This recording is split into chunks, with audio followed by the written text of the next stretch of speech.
But anyways, y'all know trying to be a perfectionist and can't be perfect. So let's just go into where is the filters? No more filters. What's that? I don't even know what that is. Okay, this all looks weird, and these lights are bright in my eyes. Y'all know I'm legally blind, so there's certain lights just ugh.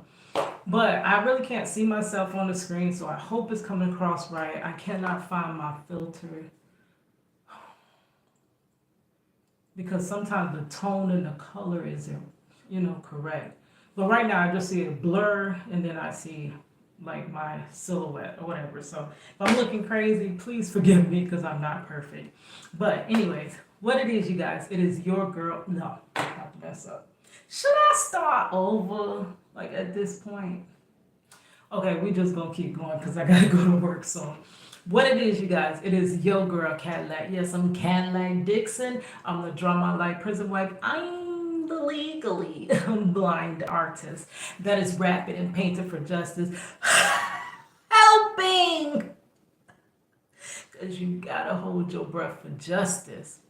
To see justice before all face to black. Yes, it's your girl Cadillac. Oh, oops, I ain't trying to put y'all up in my nose and but anyways, I am coming through today before work because work has been intense the last few days. Okay, so there is a content creator that I found maybe I want to say a little over a month, but not exactly sure. And I'm also trying to hurry up because before I go to work, I got to finish my daughter's hair. We got to take out her twists and her locks. So I am going to record that for y'all. I stayed up late last night twisting her hair, and she was supposed to keep these in here for like a couple of days, but she trying to take them out now. These hands are ringing in pain because I stayed up last night doing her hair and now she trying to take them out. But girl, okay. So anyway, back to discussion. That's why we don't have a lot of time. If I need more time, I'll do a part two or however many parts I have to do to finish this story. Y'all know how I roll. So this will be on both of my channels. I'm gonna leave it here. Even though this channel is for justice, this is technically under justice because this is where it comes for justice for yourself. Like literally, I fight for justice for my husband who's wrongfully incarcerated. I had to fight for justice when we had to deal with my mother's wrongful outing due to outpatient surgery. I had to deal with justice when it came to my identity theft. I had to deal with justice when it came to me battling the apartment complexes. I had to deal with justice, fight for justice when it came to being mistreated on jobs. And that is where Miss Set Apart to Serve, KK from Set Apart to Serve, is strengthening me in this process. I have went through this same testing several times, almost on every job I was on. My job where previous to this job, I went through the same test. It's just different players, but it's the same spirit behind it, right? Now, when it goes back to the that situation, now, okay, set apart to serve, she talks about keeping your wall up, gray rocking, and stuff like that, specifically on your job.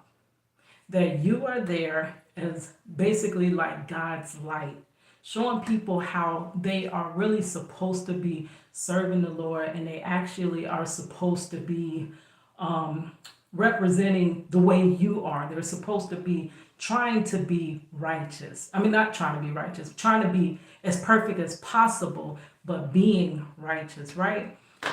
So you come in and you do what you got to do, and you do it to the best of your ability. It's not like you're slacking. It's not like you're half stepping or nothing, but people just keep trying to basically get you in trouble or get you fired or get you written up. And it's like, okay, so why? Because I'm like one of the best workers. So why are the managers and people like that allowing the things to happen that happen to you?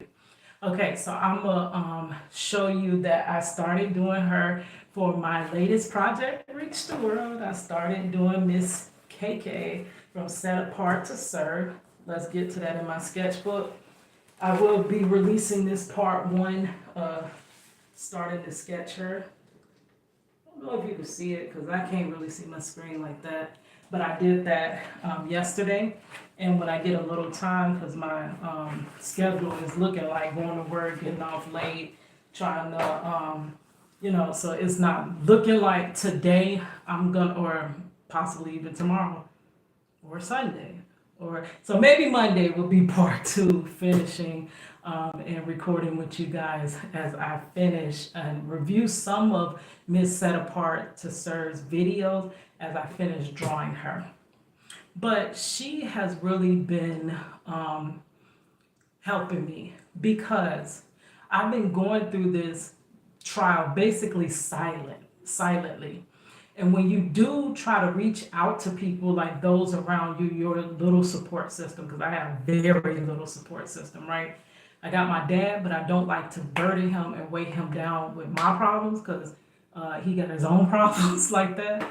I got my sister, but she's disabled and she can't handle those type of. She can't even. Her mind can't comprehend or function to that level to understand, the one that I caregive for. She can't really understand it. So I definitely not gonna try to burden and release it to her. Most times I come to you guys on YouTube because even if nobody watches, if a million people watch, which I ain't never had no million people watch, girl, but if a million did, or if nobody did, like usual, nobody really watches like that. It's a small number. It doesn't matter if you had no viewers, because there's many times I had videos with no views, but just by getting the video out and on YouTube and out of me, it feels like I have talked to somebody, I have spoke to somebody about it. So that's where I usually come with the things that I am dealing with. If this is not a channel to help others, it's basically a channel to release everything that I've had bottled inside and get it out of me. It's almost like a journal, a video journal, right? So I'm currently going through the same situation, similar situations that she explains on her job. I'm going through that in my current position, but I also went through it at my last position, which, okay, I worked for Wally World. I don't even want to say their name like that. Y'all know I always refer to them as the Super Center. This place did me so bogus, like for real. They did me. I have a strong work ethic. I work. I have seen my parents work like their whole life. My parents are from Chicago, Illinois. My mother is from the West Side. She grew up on welfare. She grew up in a family of 9 children. And my mother always said she wanted more out of her life. She didn't want no welfare. She didn't want to be living in, Section 8 housing and all of that. She did not. My mother wouldn't even take food stamps. She barely would take WIC when she was pregnant because she felt like that was a handout. She would never do that. And she always basically raised us, if you want something, you get out there, you work hard for it. And my dad, he was a great construction worker. They from Mississippi, moved to Chicago because you had to get out the South. You could not be in the South back then at that time. So the thing was to migrate to Chicago. From there, my parents, my dad, because of his great construction and artistry skills, which I believe that's where my creativity comes from. It was passed down from my father and my uncle. Oh my gosh, they are so creative. Oh, if you could just know how much, how creative and great they are. But because they were such great construction workers, they got the chance to move to Florida and help build up Florida. Now, when we moved here to Florida, Florida was nothing but country backwoods. Nothing.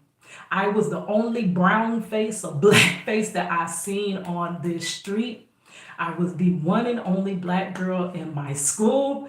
And oh, y'all know I got so many stories about that, right? So that's where I was basically ridiculed or rejected just because I was a black girl. Well, really just because I was black, because I was in an all white neighborhood.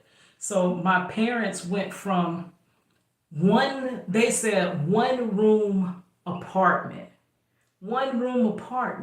in Chicago. Well, kind of on the outskirts of Chicago, whatever. One room apartment and moved here to Florida to living on the beach. So that is what my mother did with only a high school education. And my dad dropped out when he was in middle school. That's what they did. They got from Chicago to Florida. When Florida was good, I don't know what they're doing with Florida. Now Florida is crazy. I don't know what it's like now. You got to get out of Florida, right? But I said all that to say I come from work ethic. I grew up with both parents, and all I ever seen my parents do was work, work, work, work, work, work, work, work. And they taught me the importance of working. If you want something, you have to work hard for it. So these are values that are instilled inside of me. So from my first job at 18, this is why you cannot blame the lousy work on a young person's age. It's the way they've been trained, basically. It's not their age, it's the way this generation has been trained to not want to work, want to hold a job and not want to work, right? So I have always worked from 18. My first job, I got my first job on the day that I actually was graduating high school. I was overbooking myself. My mother was like, why would you schedule a job interview on the day of your high school graduation? Like, does that make sense? But I was always one that worked hard. I'm a strong, hefty woman. I used to unload trucks. I used to break down pallets and everything. So I mean, I'm really strong, but over time, I have developed disabilities due to that. Issues with my back, issues with my hands, and that y'all hear me talk about that stuff too as well. So over time, from all that hard work, I became disabled. The biggest thing that made me become disabled is the slip and fall at that super center where they just swept me up off that floor and then proceeded to write me up to get me out of there and get me gone just because they hurt me, right? But right before I left, and I believe it was God moving me from that super center because I always desired to leave. I always desired to go back to school, but I felt stuck. Like I could do no better than working at that super center overnight. And because I would not move, God moved me. Now it came with me slapping my back on that floor to get me out of there, but I did leave. You know, that fire was up under me. I had to go at that point. Okay, so right before that, I had a friend that, dang, we were friends forever. Like literally, I came to Wally World, to the Super Center back in 2002. Yes, because I was working at KFC. That same situation happened to me at KFC. I was the worker, so I had to run drive-through, I had to run front counter, I had to bus, I had to sweep. And then when they had their group members, the group meetings, they made employee of the month the girl that don't do nothing but eat on cucumbers, that ignores the trash, that waits when the trash is runneth over. She waits till I come back. They gave her employee of the month, right? So all my hard work had always been ignored. I could be your best worker, knocking out all the tasks, but you will always go and congratulate and promote the people that ain't doing nothing but eating on cucumbers, right? So it started at KFC. That spirit followed me over to the Super Center, and I had I came there in 2002 because my husband was wrongfully arrested, wrongfully convicted, and he was actually taking care of our daughter. You know how they say black men don't like, they don't take care of the kids and this and that. Well, my husband was taking care of our daughter. He was paying daycare and all of that, but because they wrongfully incarcerated him and snatched him out of our home, I could no longer afford daycare. So what I had to do was I had to work overnight, which at that time was the super center. That was the safest place to work overnight and the easiest place for me to work overnight. And then I can watch my daughter all day long. But because I always wanted better for myself, like I always wanted better, and I had two great role models, my mother and father, to show me that you can do better. I also went to school. I also sometimes had 2 and 3 jobs. So I've never been one to sit back and ask for you to do anything for me. I didn't even do that with men. Like my husband now, if you ask him, it was hard for him to even do something for me. Like when he wanted to buy me this, about I was like, oh, I got my own money. I don't need you to buy my stuff. Like we good, we good. Like I wouldn't take money from him like that, which I should have, but I didn't. Like that's not how I was raised, right? So I have that strong work ethic. Get it on your own, figure it out. That's what my mother always told me. Anytime I was going through something I could not, she would say, Keita, figure it out. That's all she would tell me. That was her advice every time. It wasn't, oh, what if you do this? What if, it was key to figure it out, right? So that's who I am. So at that super center, it was like I had already developed carpal tunnel by that time. I have carpal tunnel and arthritis in both of my hands. So I did finish hair school, but I wasn't able to be a cosmetologist for long because I developed carpal tunnel and my hands kind of went dead or whatever. So I had to return back to my super center job. So I'm already feeling defeated because I keep trying to better myself, but I keep getting knocked back down to square one, the bottom, barely making it, barely surviving it. Single black mother, hardly ain't got a dime to her name. So I fulfilled the statistic that they have out about black women, right? But I couldn't understand how my mother broke that and I end right back up in it. She broke that generational curse of being single mother because my mother used to all the time say, all my kids gonna be by the same father. And that is exactly what she did. All my siblings, we have the same mother and father, except for my older sister, that's my dad's daughter, whatever. But what my mother, on the one she birthed, all by the same man. She broke the generational curse of poverty and she broke that single motherhood curse. But it came back, so it skipped her generation and then it came back, boom, it hit me. Single motherhood, poverty, and so I got to break that generational curse so it does not continue on to my daughter. It kind of looked like it's doing it, but we got to break that. We got to break it because she can't pass that on to my granddaughter, right? We already got generations there. So at this place, this girl, when I met her in 2002, when I first started at Wally World, and we were the best of friends for the longest. We would all say, oh, we gonna get up out of here. We ain't gonna stay here that long. Like, oh, and I used to, every time they would go and they would have this thing where they would read off the people that made their 5 years, 10 years. When I made 5 years there, I felt so like, ugh. But at that time, I was doing a rap career. So I was like, as soon as my music takes off, that's okay. We gonna get out of here. This ain't it. Okay, so that didn't happen. Music career never took off. Okay, so the cosmetology never took off. All right, we still gonna figure this out. I'm a great artist. We gonna do artwork or whatever. So all this while I'm going to school and working overnight and keeping my child during the day, and flying up and down the road to visit and hold down my husband while he in prison and stuff, and trying to fight his case. Lord, it was just so much going on. And me and this girl became good friends. We would we gonna get off and we gonna apply for jobs, or we gonna go back and enroll in school. And when you get off of work on a night shift, you don't do nothing but be going to bed. You be going to bed. So I get up the next day. I'm like, okay, well, we gonna do better for ourselves.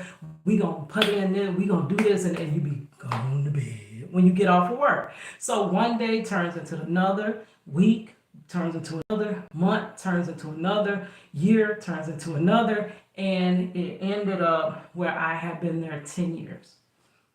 I dreaded the day that I would get my 10-year pin and a plaque. I did not want that stuff. I was like, God forbid I be here for 10 years. And on that 10th year, it got really bad because me and this girl, we were good friends. Like literally, when she couldn't call a baby father, she couldn't call nobody. She would call me. Like I was there for her. I thought she was there for me, but I don't even ask people for that much. So the small percent of times that I asked you to be there for me, she was there for me or whatever. So I'm thinking we're friends, right? And this is where I learned you cannot call a person a friend unless you have the friendship has been tested. So all of a sudden, here comes this one girl that comes from nowhere. All right. So she comes from nowhere. She starts working at this super center. This is a small town. Everybody know everybody. So ends up my friend, well, I don't know what she would be now because she said we were never friends. But she was like, oh, I kind of know her from school. I'm like, oh, okay. So I'm thinking we all could be friends, right? Like I'm not a hater. Like I'm got my own life and you cool or what? It wasn't like that. This girl, when we would try to take lunch together, she at first she'll be like, no, I don't want to go to lunch. And then they'll say, oh, Kita, you want to go to lunch? And my friend, I don't even want to give no name, but she'll already say that she going to lunch. So I'm like, okay, I can go with her. And then the girl will come out the back, oh, no, no, no, I'll go to lunch. I'll go to lunch. Because it was like she never wanted her to be going to lunch with me. Okay, that's fine. You can go to lunch. Like, girl, I'm not standing in the way of you or anything like that. And then when we did try to be all three just chilling together, I noticed that every time I spoke, she talked over me. She would literally talk over me. So I'm like, okay, let them talk, let them talk, let them talk. And then I'll just talk when it's my turn. And then I try to talk when it's my turn and she'll talk over me. I'm like, so I go to my friend and I said, have you ever noticed that you can't never take lunch with me no more? Or you cannot talk to me? She talks over. She said, oh yeah, I did notice. And I'm like, oh, okay, you noticed. So I'm thinking because I went and told her that she would, correct it. Hey, I've been here chilling with Keto. We've been going through the woods and all of that stuff together. And now, you just come in, but that's cool. But don't knock Keto out the way. That's how I always was done with friends. I'm working on a segment now, a video, while I'm 43 with no friends. Like, girl, I got over that friend stuff or whatever. And I never really had that many friends like that, honestly. So I thought she was gonna correct it, but yes, she didn't. I guess she went back, told the girl, and the girl got so much bolder to where it basically became a harassment situation on the job. Because at that point, she made it where, the girl, I'm like, if you acting like that, whatever, I ain't gotta talk to you. That's how I do. That's that gray rock. I gray rock the heck out of them people. Like I'm not, I'm a great person and I know that. Like it took me so many years to start even loving myself because I used to hate myself. But I'm a very good person. I have a great heart. I have a kind heart. I am ethical. I am honest. And I have a lot of great qualities. But I used to hate myself because everybody else hated me. Like, so I'm like, okay, whatever. You ain't gonna talk to me, that's fine. We ain't gotta talk. Down the drain. That's cool. We don't have to talk. But then the girl started making it, she was one of them people that would talk to management. And I don't talk to management like that at all because I'm like, that feels like you sucking up to them and you trying to, get benefits out of them. I don't like them folks like that. Like literally, I don't even talk to people like that. I'd rather be off in the corner drawing somewhere, or I would be with that receipt paper writing my next verse or something like that. Like it's too much going on in my mind to be sitting here trying to really be friends with folks like that. Honestly, unless you got goals and values and things that you're trying to achieve, like literally we ain't got nothing too much in common because you're on drama and I'm on basically growth, trying to prosper, trying to move forward, trying to, so they would make it where they'll be laughing and talking and and they would be working so slowly. They had these things where all the go backs that people would say, "Oh, I don't want that, I don't want that." At the end of the night, it accumulated to a whole lot. So they'll be sorting buggies like, "Oh, child." I mean, slow as heck, no fire behind them or nothing. "Oh, child, this."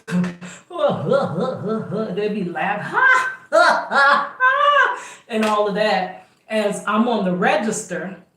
And at that time, I had been developed carpal tunnel. So, register, scanning merchandise will start messing with your wrists and swell them up and stuff like that.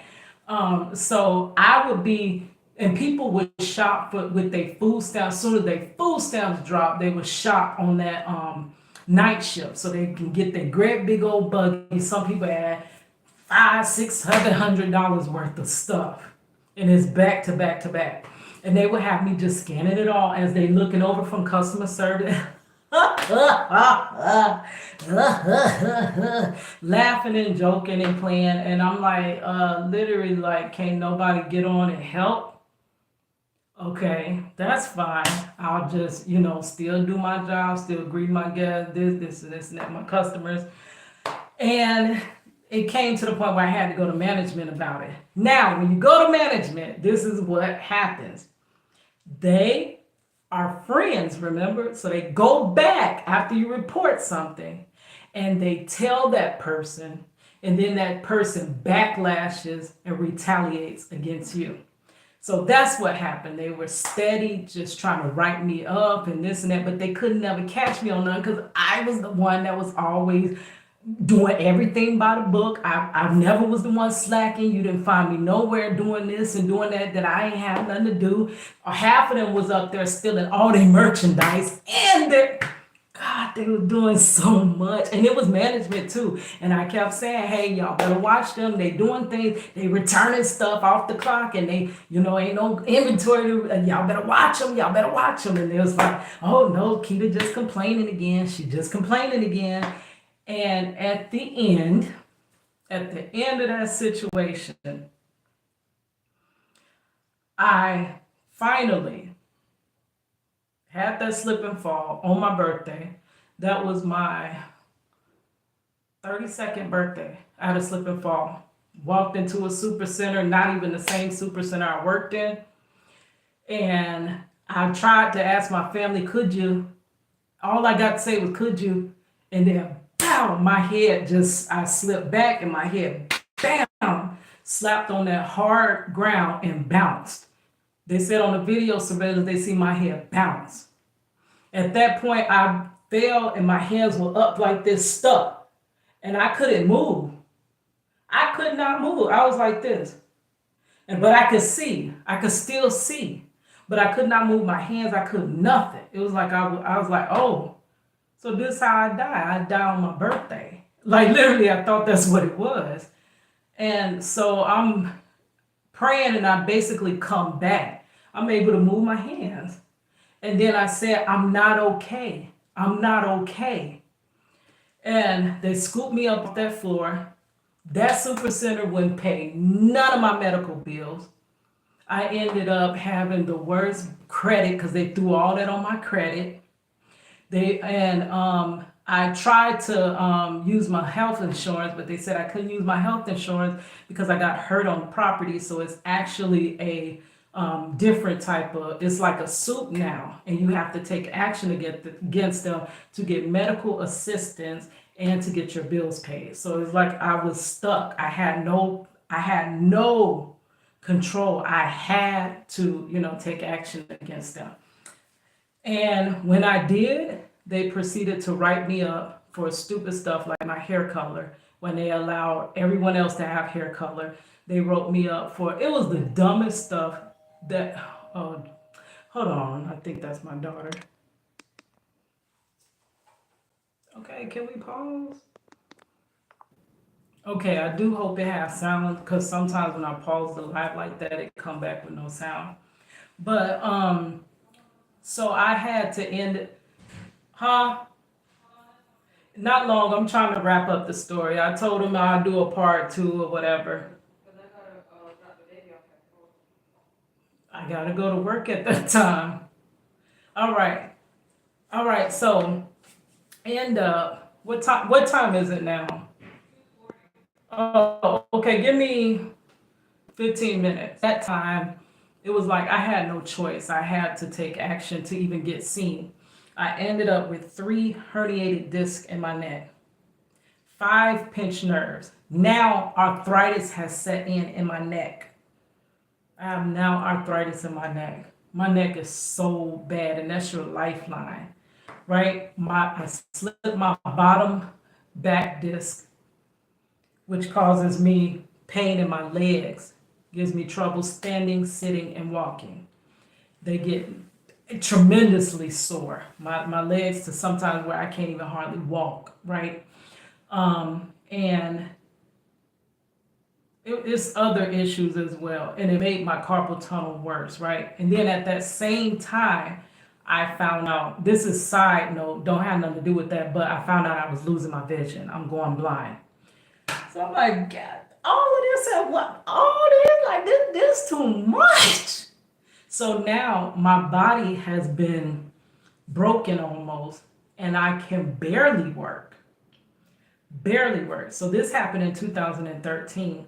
So I stayed from at the super center from 2002 to 13. That was 11 years, right? So after that, I ended up at a check cashing place. And they basically, honestly, I believe they fired me because I wasn't Spanish. I wasn't Hispanic. And that's all that they really had working in that area. I have a name that looked like it could be Hispanic. And when they called me up, and it was not no hola on the phone, right? I don't speak Spanish like that. I understand this like that much. And I believe that's really why they fired me, but you can't never prove that stuff, right? So I worked there for a month, and then I was headed to drop my cousin off to his job at the theme park where I work now, right? So he was like, why don't you come in and apply? And I'm like, I'm not no baby. I'm like 32 at this time. I can't work with no little jits. Like we call them jits. I can't work with no kids. I can't work with no. So I go and I said, okay, this would be a temporary job until I find better, right? But when I did go to that theme park, now my mom, even my mama made fun of me. She's like, ain't you the oldest one there? Like, what you doing there with all them kids? And it's crazy. So my theme park is either old people that are retired working there, or it was young jits, even people that are still in school. There's not too many older people, but now there are some older people, but they act like kids too, because they're working with kids. So they start to revert back and act like kids because they're working with kids. Okay, so there I enrolled in school. I was able to apply and get benefits that I never were able to do.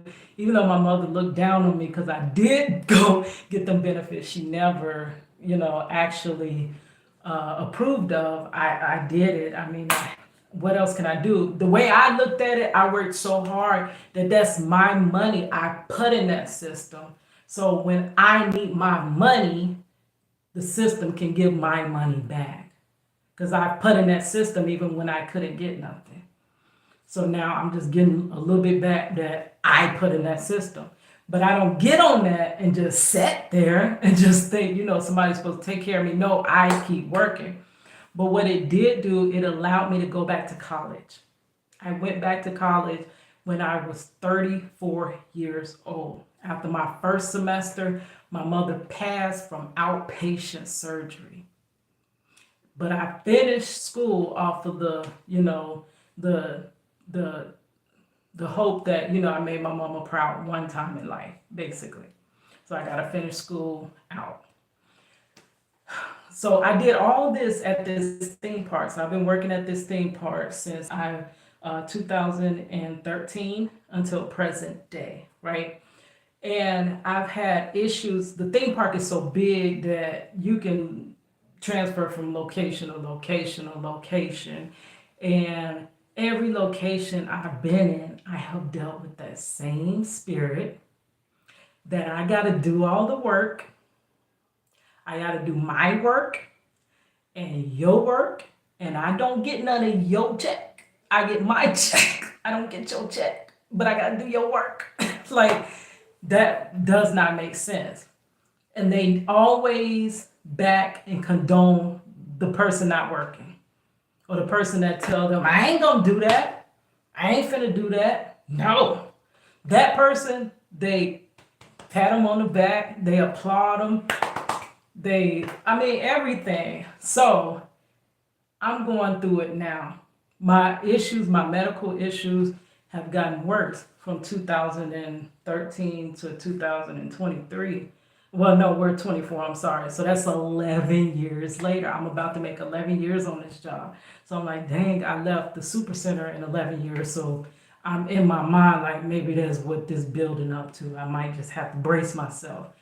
And, it's hitting that 11-year mark. But I don't know what's happening right now. But I am going through it so much at this location. And they're trying to say it's due to me being, almost like it's due to me being disabled that I'm having problems. And it's not the fact that they catering to other folks. It's not the fact that they're not treating us equal.